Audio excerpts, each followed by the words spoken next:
Yo, what's going on, snipers, and welcome back to your calendars franchise mode here in NHL 25. And as you can see, we're up here in the off season at the start of the draft, which is unfortunate because we lost in last episode to the Calgary Flames in the Stanley Cup Finals. So now, after all those conference finals X's we had consecutively, now we've lost back-to-back Stanley Cup Finals. So this team has been good, obviously, in the playoffs, but they have a lack of finish. And the main reason in last episode why I think we lost at Stanley Cup is the goaltending was atrocious from Nicholas, unfortunately. He had a really good run in the first 3 rounds, but his numbers started to dwindle quite consecutively, and that obviously hurt us quite a bit. So I'm not too sure exactly what's going to happen in terms of this offseason, but I'm hoping we could get back to the Cup Finals again, obviously, because we only have a few more years left of this franchise mode. But you could see in like his last 10 games for Nicholas of that playoffs, he had a good record of 6-1-2.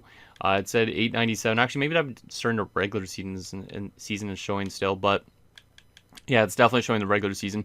If you look at just against the Flames, though, you can see like his numbers were absolutely atrocious. In 833 in game 1, he did have a good game 2. But it didn't really matter that much. And then you can see game 3, 897, game 4, 862, in game 5, 871, and then he got pulled within the first 10 minutes of game 6. Obviously, if he would have won us that game, we could have got to a game 7 where anything could have happened, but unfortunately, he played atrocious in the beginning, and that unfortunately lost us that game and the series. So kind of disappointing, obviously, to lose that way. Also, we did lose a guy to retirement, that being the guy we brought in at the deadline round, in that being Ethan Belchetz. So, unfortunately, we just lost one of our better players because he was actually really good for us this playoff run. So, I honestly don't know what the team's going to look like next season. I think it's going to look similar to what it's always looked like, but I do think we're going to start to get a lot of drop-off at the beginning of the season because if you look at our roster now on paper, according to the game right now, actually, for this matter, Schaefer is technically the highest overall player on this team. And if you sort by age, you can see guys like Crane and Houghton are starting to drop off in overall, and they're both 34 years old at this point. So we might be soon getting some retirement casualties, but we are still, like, I'd say not a super old team, but a lot of our main guys that have been here for quite a while, like Makinen as well, is up to 31 years old, 88 overall. So a lot of guys are starting to dwindle a little bit, which is not very good. But hopefully we could kind of just still play good this season, find a way to back into the playoffs, which I think should be doable. But hopefully when we get to the playoffs, we actually could find a way to get that Stanley Cup, because anything short of a Stanley Cup just feels like a disappointment at this point in time. And like I said, we've been like doing so well in terms of getting far in the playoffs, but we just can't find a way to finish. Because like if we go to our players' stats, as you can see here, if we go to somebody that's been here for a while, I think I showed you guys this in last episode here with Crane. It's actually insane how far we've gotten the last number of years. Like, we could have won a ton of Stanley Cups by this point if the Sim Engine would have given it to us. Because starting like almost a decade ago in 2036, we got to the Stanley Cup Finals against the Oilers, lost that series. Then the year afterwards was a first round exit, so it was definitely a quick exit. But every year since then, we made it all the way to the conference finals. We had 5 straight years of conference finals, and now we've had 2 straight years of cup finals. So you can see Crane's played 173 career playoff games, but we still have no Stanley Cup to show for it. So it's definitely been disappointing, but hopefully if we maintain this roster, and hopefully if we find a way to get a big name free agent or player onto this team, we could also find a way to win a Stanley Cup or something like that. So with that said, let's get in your guys' comments, see what you guys have to say about last episode, and then we'll get into the draft, which shouldn't be super important, and we'll also get into the Resign stage. So the first and only comment is from Michael Dostin. He also did actually type this before he finished the episode, so just a little heads up on that. He says, I've watched your series for quite some time now, and the Stanley Cup was probably the most disappointing ever. Nicholas just shocked me. You need to re-sign Belchetz, because he was thinking, because he typed this before the end of the episode, so he didn't realize Belchetz retired at that point. But yeah, this is probably one of the most disappointing Cup finals for sure in terms of losing. Obviously, we've had a lot of series in this on this channel. I think this is definitely one of the most disappointing ones because this team's gotten so far multiple times. I thought this year could have been the year, but then we ran into a bunch of former players on the Flames. Like, I feel like mostly everybody that's in the league that used to play with us has a Stanley Cup at this point, except for the players that are still on our roster. So I don't know why we're so cursed, but hopefully we could find a way to not be that cursed. Also, like the goaltending situation with Nicholas and Komatov, like I don't know what I'm going to do with that this offseason, because Komatov is pretty much ready to be a starter too. He's the exact same age. He wants 5.975, which is quite a bit for a backup goalie. Meanwhile, Nicholas, as their starter, wants an $8.7 million contract. Doesn't have a lot of contractual interest or organizational interest, so maybe there's a chance I'll qualify him, and maybe in next episode we could think about potentially trading one of these goalies. I'm not too sure exactly, but at this point we don't really care too much on who we prioritize keeping, but we should probably keep one or the other, just because I don't think it makes much sense to run both of them again next season. But I mean, we probably can since they're both RFAs, but it would be a little bit pricey when we have to also bring back some other players on this team. So with that said, let's get into this draft. I think there was a player I was looking into in last episode, correct? That was supposed to be good. Oh yeah, it was that Smith guy that I had pinned. Let me see. I think he's supposed to be an NHL ready player, right? Or 1 year out. 26th overall. We have 31st, so we'd have to move up a little bit to get that guy, which I think I might honestly be willing to try move up. Just do 31st in like the second rounder from the Canes, because I don't really need the amount of draft picks. I just need quality picks basically at this point. So let's get into this draft and see what it's going to take to move up to 26. It shouldn't cost too much, but like I said, I might just do that first and third and see if I could get maybe another random pick for future years or something. So let's see. So 26th overall, which team has that? That would be the Florida Panthers, who actually want to move their pick. So that might be useful because of that. I feel like I might want to try and trade to a spot before then, but the Jets don't want to move their pick. But we could definitely still try with the Jets just to make sure we actually get that guy, because it would suck to kind of trade up and then not get that guy. So let's see, 31st and 66. Would that be too much value? It looks like a little bit too much value, actually, for that matter. What if I just go find trade on 25th from the Jets? Maybe we'll do that instead so we can actually see what they're interested in a little bit more. Obviously, the Jets have some former players on that team, so we've made deals with them in the past. What do you want for 25th?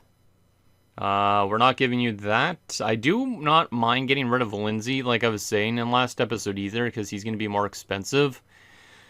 But I don't know about doing that for 25th. I don't really like that either. I don't really want to give up players to get to 25th overall pick. I'd prefer to give up that late first round pick. So we're going to go back to just making a trade on our own, I guess, with the Jets and see if we can get that 25th pick for 31st. And we'll probably, I might not need to even give up that early third rounder. I could probably give up a fourth or something like that at 127, and that might be able to get it done. Yeah, let's try that. So 31st and 127 for 25. Is that good? And that's rejected. So yeah, I guess I have to do the third round pick, which is a really early third rounder. So maybe I'll do next year's third of our own instead. Maybe I'll keep that pick for this year instead.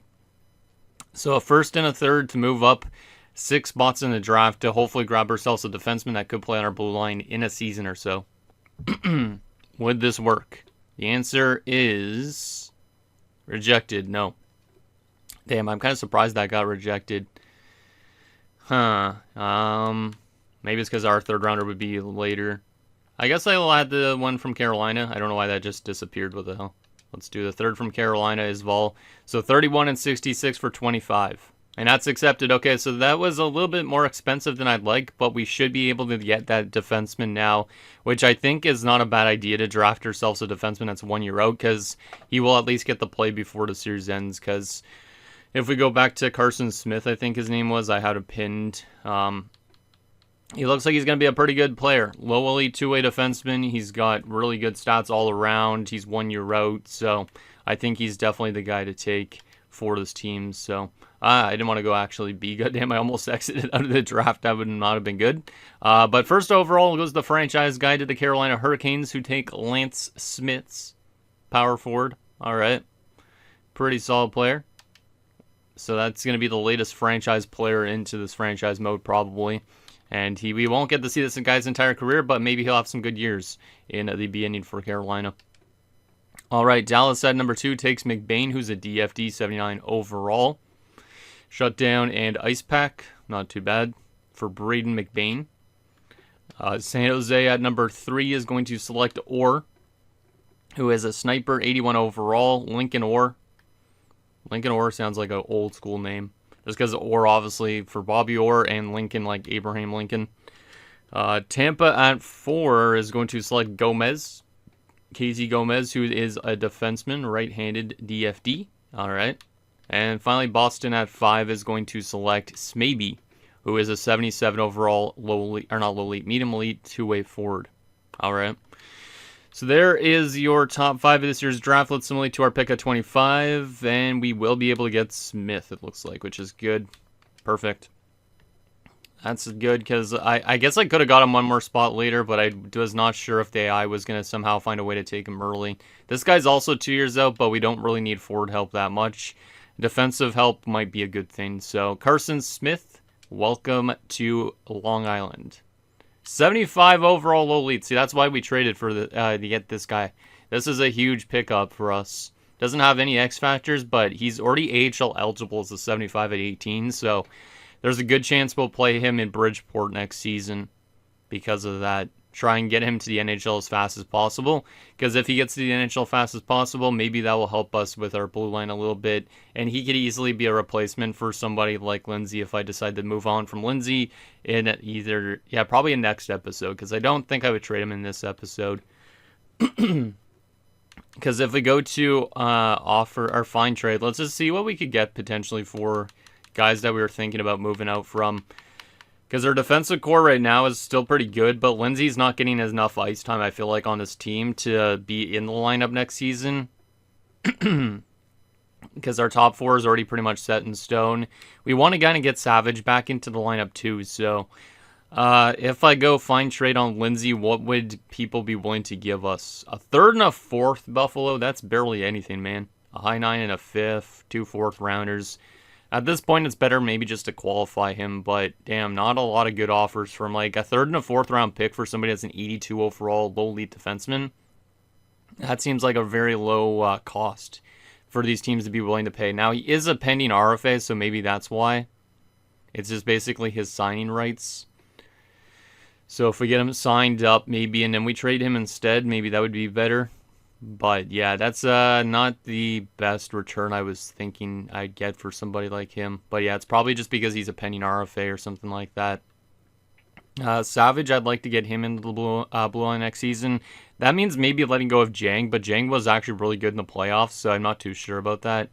Yeah, I guess we'll have to make some decisions when we come to it. But yeah, Smith should be very close to NHL bound. And like I said, we'll probably play him in Bridgeport next year. So hopefully he gets good development.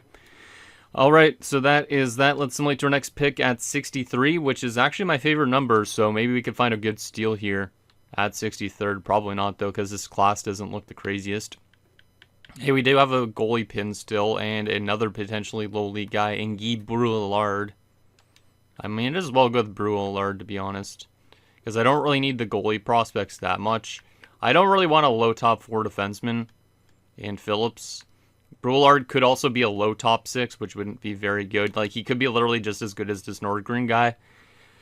But I might as well take a chance that he is actually a low league player. There is a high league goalie. Obviously, if we were later into this franchise mode, I would maybe draft this guy. Or earlier into this franchise mode, I would draft this guy. But right now, he's literally 4 years out, which means he won't make it before the series ends. And he's already 20 years old. So yeah, I think we're going to go for the guy in, where is his name? Oh, Brouillard. I think he's probably a low elite, but I feel like he's going to be a low 6 because there's a bunch of low 6s randomly around this point, like Del Rio. So, but if Brouillard's a gem, you think he would be better than the low 6, but the game could just throw a curveball at us. He doesn't look as good as some of these low 6s, so maybe he is a low elite. But let's take Guy Brouillard with this next selection. And he is a low top 6, as I was expecting. That's not good. 63 overall is good, so 63 overall at number 63 in the draft, that's kind of neat to see at least, but yeah, I don't think this guy will make it before the series ends, but who knows, maybe he'll be an AHL player in the last year of this franchise mode, but we really don't have a lot of time, so. Alright, a couple more picks to go. We go to the 4th round now, since we traded away that Carolina pick. Let's see, there is Emmanuel Gudbranson. This draft class honestly looks like trash. There's a guaranteed low elite in Lysak later on. There's also maybe this enforcer that's a low elite in Timothy Reinhardt. So I'm just going to go off the board completely and just take this guy and then take Lysak and stuff like that at this point. Hey, Reinhardt actually is a low lead enforcer. That would have been cool to see if this guy would have developed, but I don't think he's going to develop on time. So a low lead enforcer, like what does a low lead enforcer do? Just punch faces and then become a fourth line guy? Probably. All right, next pick in round 5. We'll take that other guy that we think is a low lead, and I'm not too sure what else, but let's take Lysak here, even though he's more of a 7th round pick. We'll take him anyways because this draft class isn't worth looking into that much. 61 overall, low elite, not too bad considering he's 19, but obviously a lot of work to go. But I don't know if these guys will make it, but at least this is setting our team up for future success once this franchise mode is officially done. All right, couple more picks to go, and then we'll get obviously to the Resign stage and seeing what's available free agency-wise. I hope that there's a good player free agency-wise that we could pretty much replace Belchets with, but I'm not too sure if there will be or not. This guy might be a low lead in Sunfist, so we'll take a chance on him. Might as well. And he's a low top 6, so not very good, but it's better than a medium bottom 6, I guess, at this stage. And our final pick of this draft, can we find any crazy steal with this last selection? Probably not. Flaherty might be low elite, probably not. 19 years old, does look like he could be a good shooter. So we will take a chance on Harold Flaherty with this last selection. Low top 6. So a bunch of low top 6s in this draft for us, which is not very good, but obviously that first round pick moving up to get Smith, I think was a good thing for us. Everybody else might not, or probably won't make it before the series ends. Like, we got a bunch of low 6s, we got some low elites as well, but I don't think they're going to develop fast enough. So the only player I think that will make it before the series ends is Smith. That's it. So it could be an interesting draft class, but we'll never know on a lot of those dudes. All right, Resign stage-wise, what do we got to do now? What do we got to do now? Let's go to Advance a Day, I guess. Yeah. Oh, wow, I just saw a trade alert on the bottom. Let's actually go to that for a second. The Blue Jackets got rid of Nagy, who we used to play against quite a bit in the playoffs. There was actually a lot of trades at the draft, like movement in terms of positioning, but yeah, I saw Nagy got dealt, it said, I think, right? Where did I see it? I saw a notification. Oh, there it is. Yeah. So Columbus got a first-round pick this year, so they basically moved up in the draft, I guess. Philadelphia moved back, but they also got Nagy out of that deal. And Nagy used to play for the Blue Jackets for a very, very long time. Like, every time we would play the Blue Jackets in the playoffs, Nagy would be there. So, kind of surprising to see that move. But yeah, a lot of teams are moving around in the draft in terms of positioning, which is interesting. So it wasn't just us this year. All right, that's cool to see. Let's hop on into the Resign stage now. And first and foremost, we got a bunch of scouts to bring back. Not that it really matters too much at this stage because the draft classes and stuff like that, I don't really care too much about the drafts in the head. But we obviously will still try to draft some good players, but no guarantees we will. Yeah, let's get all these scouts back that we need to. I don't remember who, so we'll need to go through this slowly. And then we'll need to get to seeing what we got to re-sign this offseason, which I believe a lot of it's going to be kind of pricey. So I'm a little bit skeptical that we'll be able to bring everybody back. We'll probably qualify a bunch of people that we know we need to talk down a bit. I do think somebody like Holmstrom needs to be maybe signed long-term if he wants to. Just because he's been getting really, really good offensively. And obviously, if Houghton retires before the series ends, we kind of need that OFD. So that's probably going to be the play, is to re-sign Holmstrom long-term if he really wants to. Which I hope he does. Hopefully he's not one of these guys that just want to be like a free agent as soon as possible. All right, first and foremost, in terms of unsigned players, we are going to be signing Smith to his ELC so he could play in Bridgeport. We are also going to be signing DeKaiser, who was drafted, I think, a few years ago, right?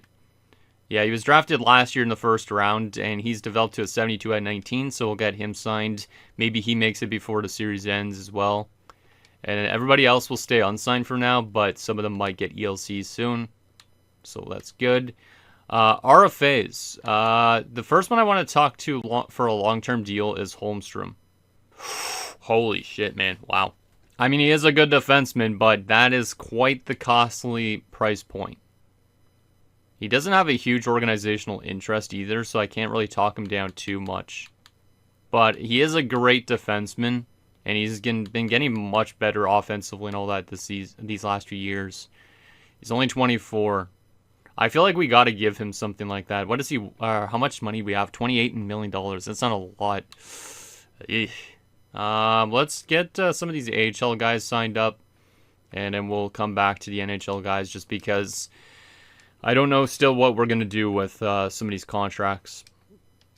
I honestly might have to think about just letting go of some of these random RFAs, but I'm not too sure. I was thinking about potentially trading some people in this episode, but I don't have any ideas for what I want to do, and you guys seem not to have any ideas either what to do, so we're going to have to come back to all these RFAs in a second. Oh my goodness, a lot of RFAs here. Holy.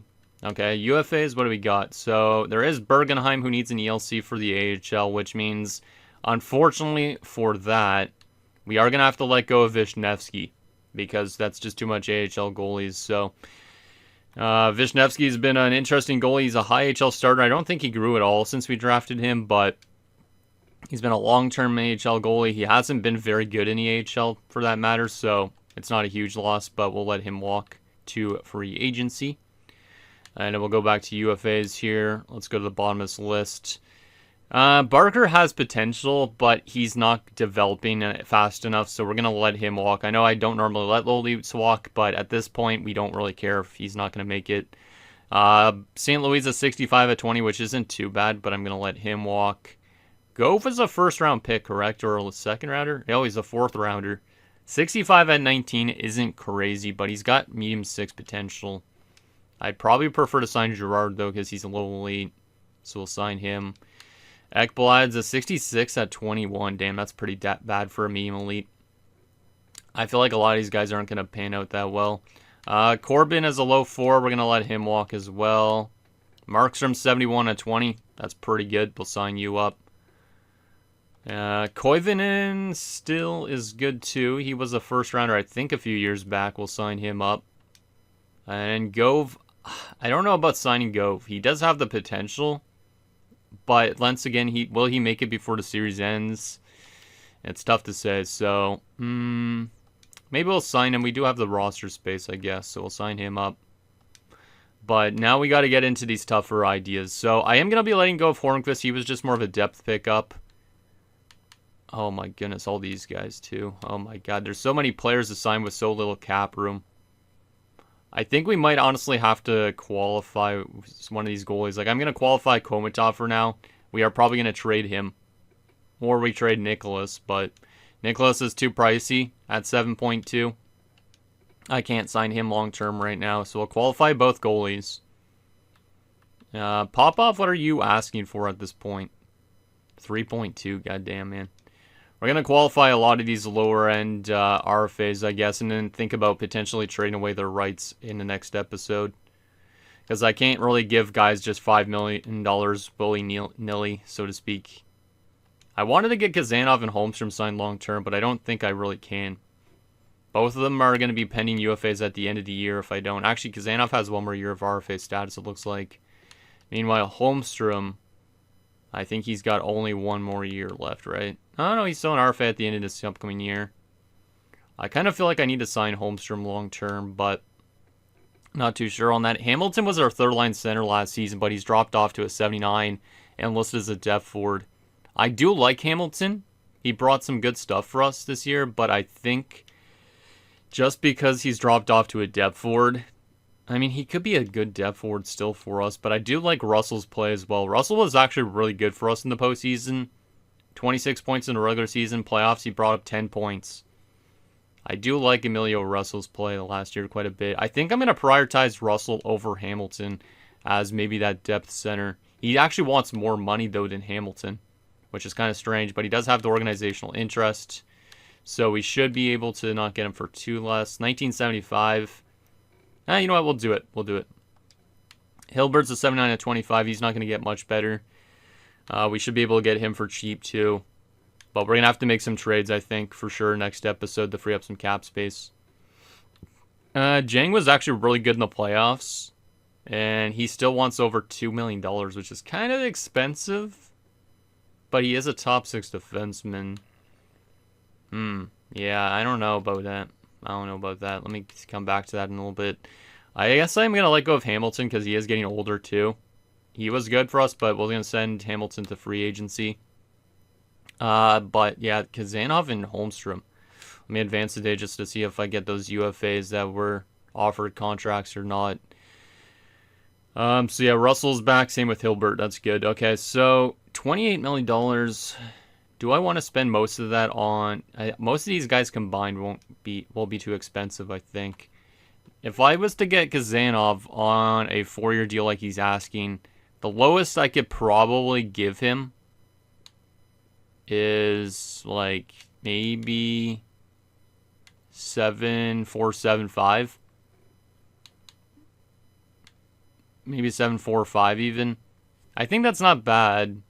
So I will offer Kazanov a multi-year deal because I like him a lot.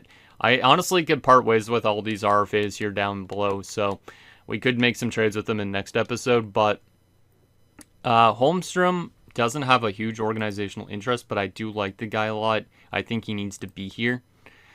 So I probably can't lower this by too much, but trying to think of what realistically I could give him. Just because I kind of want to have him here long term. I can't drop this by too much, so maybe 10.95. I just won't want to have a guy like, what is it, need more money like Crane or something like that before the series ends. You know what, we'll give this to Holmstrom. I think this is not a bad deal. He's 24 years old, and he's been getting better. Let's see if he'll accept that. It's a lot of money, but yeah, we need to find ways to trade some of these RFAs or UFAs on our team too. Wow, looks like Kazanov accepted that extension, which is nice. I'm not too sure about Holmstrom. Holmstrom rejected. Okay. So Kazanov's back on board. We're down to $21 million in cap space with 5 RFAs to deal with. And I think I'm going to let go of Jang. I think he's just going to be too pricey. Thank you for your playoff performance, but we're going to just let you go for now. We might bring him back depending if he's cheap or not. But yeah, we need this money just to make sure we get these RFAs back. Like I said, I could still part ways with Lindsay. Popov and Dempsey I'd like to hold on to, but might be hard. Let's see. So Holmstrom wouldn't accept less than what I just offered him. I wonder if I could sell him more on our organization a little bit. Let's enter negotiation. Just talk to him about our organization a bit if we can. Most of this is 50-50 though. Let's just charm him to start off. And it's 50-50. He doesn't like the sentiment, apparently. I was going to talk to you about our organization, man. I want our organizational interest. Right now, your organization is my first choice, but I'm willing to hear you out. Our team status. We got to tell him about our team status. Our team has been so good in the playoffs, but not winning that Stanley Cup. Wait, as a team in rebuilding phase, why does it say that as an answer? We're not a rebuilding team. We're literally a cup contender. Apparently, maybe they think we're a rebuilder of the game, but let's go with that. And tell them about it. Persuade is risky. Oh my goodness. I don't want to do that because it could drop off his organizational interest even more. Let's go persuade. Boom.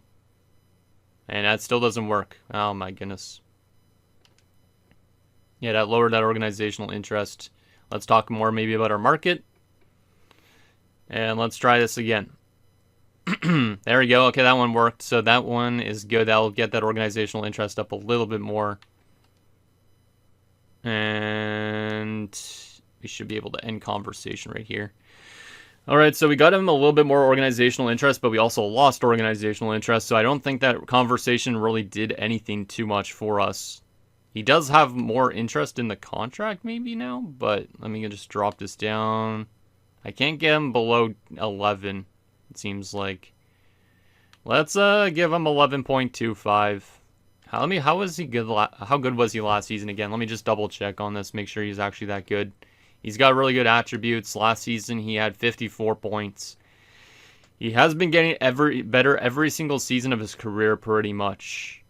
So I think we got to commit to him. I know it's going to be a pricey contract. Some of you guys might not agree with giving him a long-term deal, but at this point, I might as well try and get him signed up for the rest of the series because I think he's an important piece. So we'll go with 11.3, a little bit more than we just offered him before, and we'll see if he accepts that type of money. And the answer is going to be, there's no morale notification, so I don't think he did accept it. No, he rejected it. I guess we'll qualify him for now, but we will have to think about signing him long-term here soon. So we're going to have 6 RFAs with only $21 million in cap space. I think we have to think about potentially moving on from some of these RFAs via trade. Those being potentially Lindsay because his ice time, he's not going to get a lot of ice time. Dempsey and Popov probably won't get a ton of ice time either, so it's up to that. I think one of those two guys probably leave. Lindsay probably gets dealt. And then we have to make a decision on these goalies too.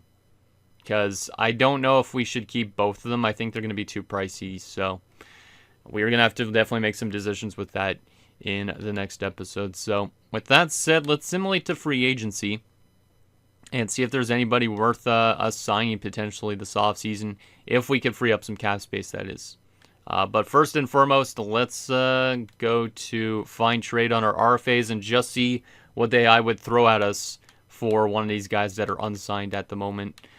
So if we go to goalies to start off with, Nicholas's RFA contract would be worth a lot. Nobody has a offer for us on an open block. That's kind of strange. What about Komatov? Komatov, we could get some stuff back for according to this. So nobody would take Nicholas, but Boston would be willing to take Komatov for a third, DeMarchi, and a fourth, which would give us another top 6 defenseman, but he is making $4.49 million. Colorado would give us a second and a fifth rounder for Komatov. Nashville would give us a second and a fourth. They'd also give us Murray and a third, which would give us a new center to replace Hamilton. And then Ottawa would give us a second and a fourth. Interesting. So that's deals for Komatov. What about guys like Lindsay and whoever else we were thinking about dealing away? Yeah, it was Lindsay for sure. Lindsay, we could get a fourth and a fifth rounder back. It's still not a lot of value for Lindsay. So I don't think we're going to get a huge return for him, but I think it's still important we probably trade him, but maybe we should just hold on to him for the year if he's not too pricey.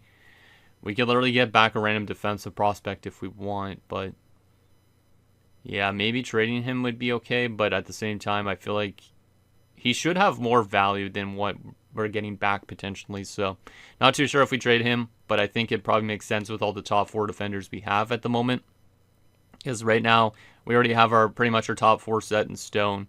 It's our top 6 pairing that's not really set in stone. I guess technically, since we let go of Jang, Lindsay would be playing with Savage, would still get Savage some ice time, but Lindsay's listed as a top 4, so will he complain there? That's my one thing. Also, Dempsey, what would he get us? I would hold on to Dempsey probably, but same type of value, third and a fourth rounder. I'd probably hold on to Dempsey. He probably won't be too expensive. What about Popov? He has like barely any value. A 4th round pick. Honestly, some of these deals might be okay to take for him, like a 3rd rounder from Edmonton. I do like Popov. He's a good young player, but he's not getting his ice time that he kind of deserves with this organization. And Trotter honestly could take his roster spot next season, which I almost forgot about too. So, yeah, that's another reason to get rid of him. Terry's also pretty much ready. Hilbert's in that same boat. Like, we have a lot of forwards at the moment. And then down the middle, I guess, yeah, Winchester's still signed in the next season. I forgot about that. I guess Winchester could be a full-time third-line center next season to replace Hamilton if we really want to. So we could hold on to him. I forgot he was signed in the next year. All right, so a couple RFAs that we could potentially flip away, or we could potentially still hold on to them for the upcoming season. Let's take a look at the available free agents this year and see if there's anybody worth pursuing. And there is an interestingly good defenseman I just saw, but we'll come back to him in a second. So in terms of goalies available in free agency, the best is a 90 overall at 25, that being Dawes. We don't really need goalies though, but our former goalie Solovyov is heading to the free agent market after 2 years in San Jose. If I traded Komatov, we could bring back Solovyov as a backup so he could retire a New York Islander. He's very cheap. He's low overall. He wants 2 years, but he does like our organization still. it would be kind of interesting to have him as a backup behind Nicholas if we did get rid of Komatov. So I want you guys' opinion on that. Obviously, he hasn't been super good in San Jose, but San Jose's been a bad team. And him joining us again would be nice. And maybe by the end of his season, he'd be closer to 500 career wins. So we'll think about maybe bringing him back next episode. It's up to you guys, though. Aside from that, a lot of other lower-end goalies. We could bring back Khudobin as well, who's 37 years old, who was a goalie prospect of ours. But I'd prefer probably Solovyov just because he's been with us for a long time. But we do need a backup goalie if we do trade Komatov, or Nicholas even for that matter. Aside from that, defensively, I did see the best defenseman available is Neal, who won some Stanley Cups with the Kings and has been a very good defenseman. He is the guy that had really good plus-minus. Won a Stanley Cup against us, unfortunately. Lost in the conference finals this year, but yeah, this guy's a fantastic player. He wants way too much money, though. We don't have the money to give $12 million to. Aside from that, I mean, there's an 85 at 26 who's a low 4 only. Damn. $9.4 million, though. For a DFD seems like a lot. Novoseltsev, our former defenseman, is a free agent at 26. Same with Erzberg, who just beat us in the Stanley Cup Finals. Oh, man, there's actually a lot of former players of ours. Jonathan Sierra's there, too. Craig Cassivi. So it's almost like a logjam of former dudes. So maybe we need to bring back some former players to try and get some mojo going or something. I don't know. But we don't really have a ton of cap space to make those type of moves, I guess. But we'll see if we bring back some people that used to play with us. Right wing side of things, best is Rensfeldt. Like I said, we might need a replacement still for the retirement of Belchetz. Rensfeldt's a playmaker, not really what I'm looking for. Dillman is a younger guy. He's a two-way forward. Is there anybody that's a sniper? Gerbeshkov is a sniper. 83 overall, New Jersey. Not the craziest goal scorers. There's Nielakainen if we wanted to bring back Pekka Nielakainen, but he wants $6 million. Jaskalainen's a free agent. Yeah, there's so many former players of ours that are in the free agent market this year, which is kind of interesting. Definitely makes me want to bring back some of these guys. Got it, too, for that matter. All right. Left wing side of things, legs are there as well. So, yeah, there's literally, like, probably close to 10 former players. And I feel like a lot of them have won Stanley Cup since leaving us. Leg is a sniper. He has been pretty good, actually, with the Penguins since leaving us. But I feel like he costs too much for a 33-year-old. Gets $10 million. That's a little bit too much. Aside from that, there is Savage, who used to play with us as well. He played only a year in Anaheim, had a 20-goal season. That's actually quite surprising. But he is a grinder, so it's not much what we need. Yeah, honestly don't know what I would bring in here. We might have to make a trade instead next episode for a player. Like maybe get rid of some of our RFAs for a type of sniper we need. And then centers, the best is Eriksson. So Eriksson's also in free agency. We didn't... it's been a while since we've had him. He's been with Pittsburgh a long time at this point. Just like Leg. But he's been very good. He's going to be too costly to bring back to this organization. But a lot of former players are trying to secure the bag. Didn't Lindros play with us too? I feel like he did, yeah, right? Yeah, he did, okay. Yeah, he was one of those guys that I randomly picked up and gave a chance to, and now he's been a pretty solid player in the NHL. 33 goals last season, so shout out to Dawson Lindros. There's also Korolyuk. Didn't he play with us? Oh my goodness. I swear there's every single former player that used to play with us in this free agent market. What the hell is this? Literally every single player I've seen has been a player that played with us. Maybe there's been like 12 players that have played with us in this free agent market. So we've definitely gone through a lot of players, but we've not won a Stanley Cup yet. So interesting. Okay, is there any RFAs that maybe we could approach instead? I know we obviously don't have a ton of cap space, but Moore as an RFA. I don't want to be really qualifying any random people. Reid Moore. It's pretty good. There's also Ernie, who's not very good. 77 at 24. He didn't develop. Scavello is pretty low. Left wingers, Conroy, 84 at 25 as a low elite. Second round pick. Pretty solid. Popov, of course, for us. Del Monte. Dempsey's ours already. Holmstrom is ours. Yeah, those pretty much all ours. And yeah, we have the only RFA goalies as well. Yeah, we have some tough decisions, man. Tough decisions with all the RFAs and what we want to address in free agency. All right, final thing, let's take a look at the trading block and just see if there's any potential deals we can make in next episode. Like if there's a good sniper for the first line we could bring in by getting rid of some of the RFA contracts that we have. Maybe that's something we look into. So Anaheim just has a bunch of picks on the block. Boston has DeMarchi on the block, who we've seen already. He's not very good. Buffalo just has picks. Really empty block right now. Nothing really there in Calgary. Nothing really there in Carolina. We're trying to win right now, not in the last season. Colorado, Columbus. There's really not that much on the block this offseason. Very empty trading blocks. Like, there's some guys like Clem here, but literally everything is draft picks. Some of them are prospects, but we don't need prospects at this stage. So it's kind of strange. LA has nothing. Minnesota, just prospects. Montreal. Yeah, I feel like most of these blocks are... Ooh, okay, so we were getting offered Murray in that trade, remember, involving Lindsay. Murray is making a lot of money, but I'd have to get them to maybe retain. But Bo Murray is actually a pretty solid third-line center. He's very similar to Hamilton in terms of overall rating at one point. Very good face-offs. I think we were looking into him at one stage, but... Had 70 points 2 years ago, dropped down to 32 points, but played only 55 games this year. How's his durability? 83. That's an interesting one. If we could get them to retain, I wouldn't mind that as a third-line center. If we get them to retain 50%, but I don't know if they would retain 50% even. Like, I'd have to give up maybe a lot more. Like, I'd give them an RFA. Like, I'd give them Lindsay like they wanted. I'd maybe give up a second-round pick or something like that. And maybe that would get it done, but it's really tough to say with the retaining and all that. Gabriel Dag, New Jersey has nothing. Rangers have nothing. Ottawa, nothing. God damn. Frolov is a goalie. Don't need him. Nothing else right there. Pittsburgh, nothing there either. God damn. Yeah, this might be the most empty I've seen the block. It's really bare. Like, there's not any single player really that would make an impact here. It seems like... Yeah, literally it's mostly just draft picks and prospects, which means a lot of teams might want to stay kind of pat. There is an 84 overall right-wing grinder in Vancouver, but he's not going to score goals probably, right? 19 goals last season? I don't really want a grinder in the top 6, to be honest, though. Cassian is a left-wing power forward. He's only a 79 now.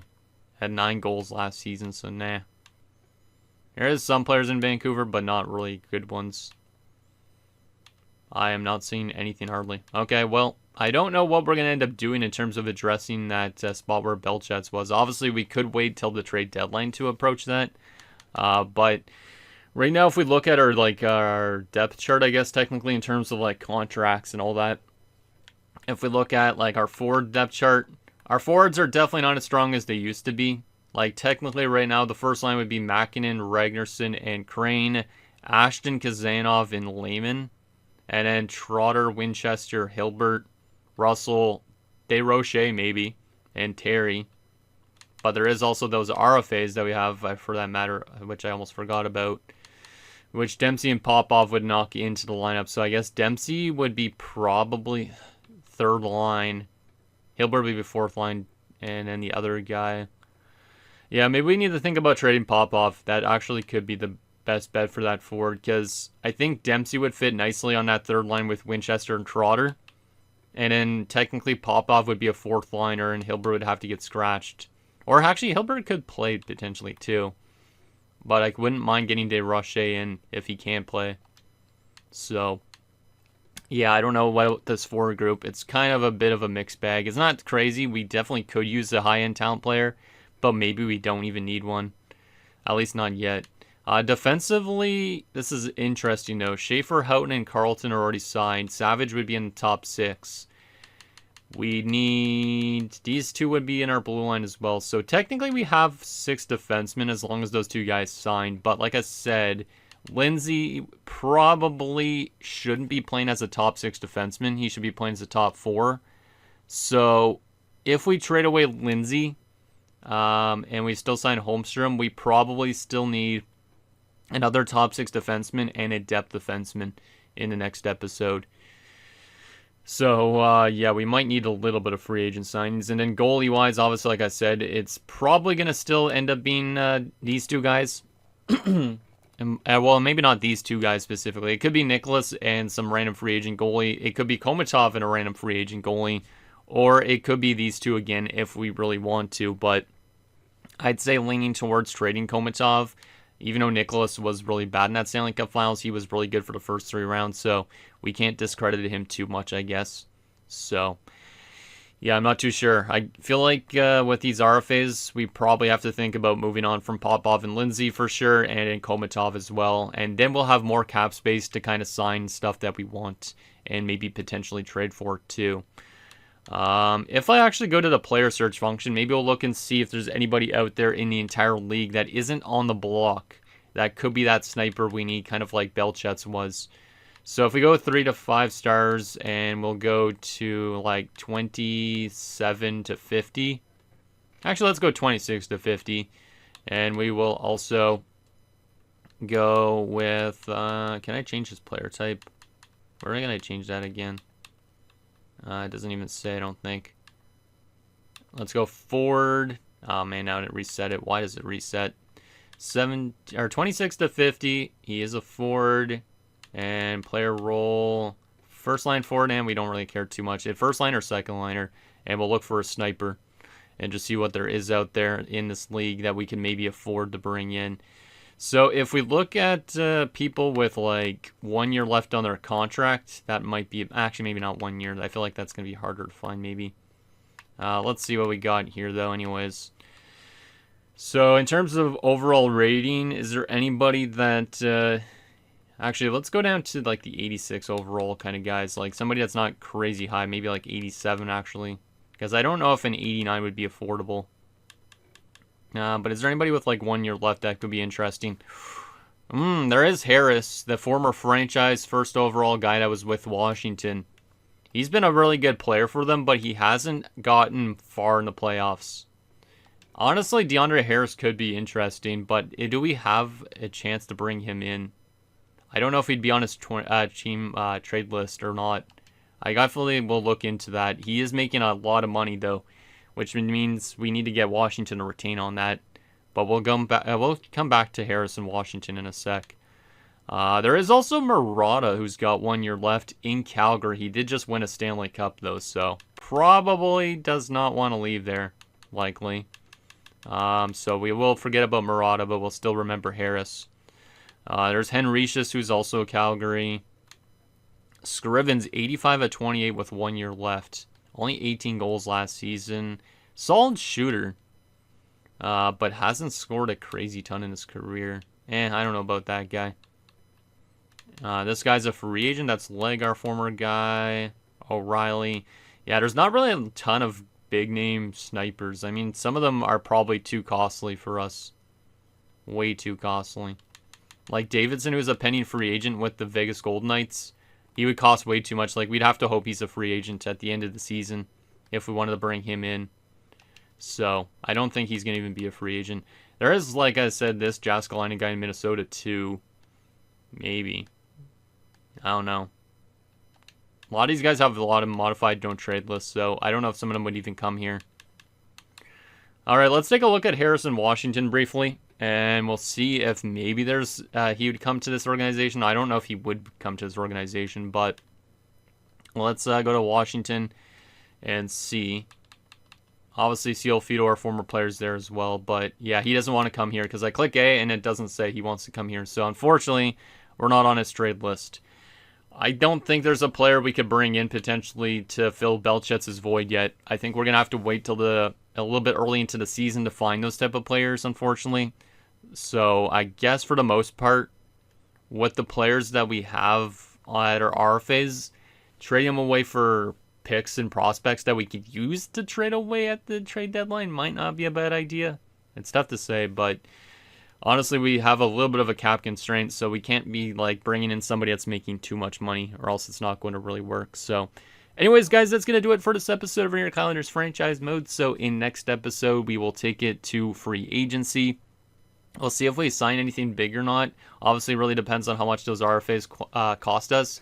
But if we trade some of them away, obviously we'll have more cap space, which will be good. But I do still want to kind of lock Holmstrom up maybe on a longer term deal, but we might have to wait till next season to get it done. So let me know down below, and I'll see you guys next time.